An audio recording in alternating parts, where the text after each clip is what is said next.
咁你覺得而家年輕嘅一輩啦，你覺得佢哋有啲乜嘢需要改進嘅嘢咧嘅地方咧？OK， 咁其實依家年輕嘅同事咧，我喺九先發覺咧，其實有幾樣嘢啦，我覺得責任心啦，責任心咧就希望能夠提高少少啦，因為其實可能依家年輕一輩佢嗰個成長咧就比較好啲，即係嗰個物資啊同埋其他，咁喺個責任心上高咧就唔係太過落重咗。咁因為以往嚟講，我啲同事咧好多時都譬如交一啲 project 啊，或者交啲功課啊，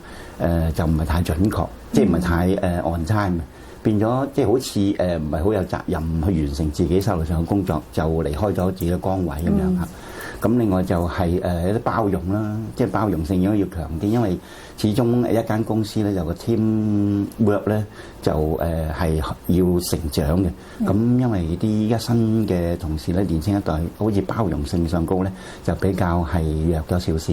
咁呢方面希望能夠加強啲，咁等佢哋可以咧能夠凝聚一啲 team spirit，就大家工作咧就比較愉快，同埋係 smooth 啲咁樣咯嚇。包容嘅意思係即係對其他同事嗰個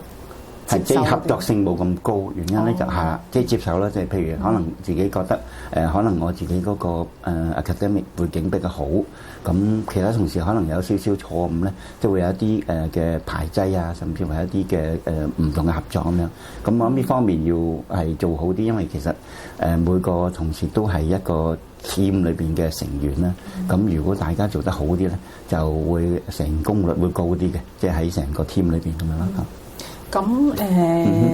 又倒翻轉講啊，年輕嘅一輩，你覺得佢哋有咩長處啊？其實依家年輕一輩嗰啲，我覺得佢個知識啦，同埋係吸收得快啲，因為始終佢哋依家嗰個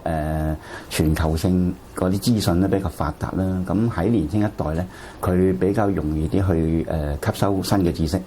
同埋咧就個衝勁會高啲，因為佢可能做一啲嘢咧就喺某方面咧就好快脆達得到佢哋嘅目，因為佢可以去一啲好資訊性上嗰攞好多資料啊，做好多嘅數據啊，咁呢方面咧佢哋係做得好好嘅，因為佢哋有呢個嘅強項喺度咁樣咯。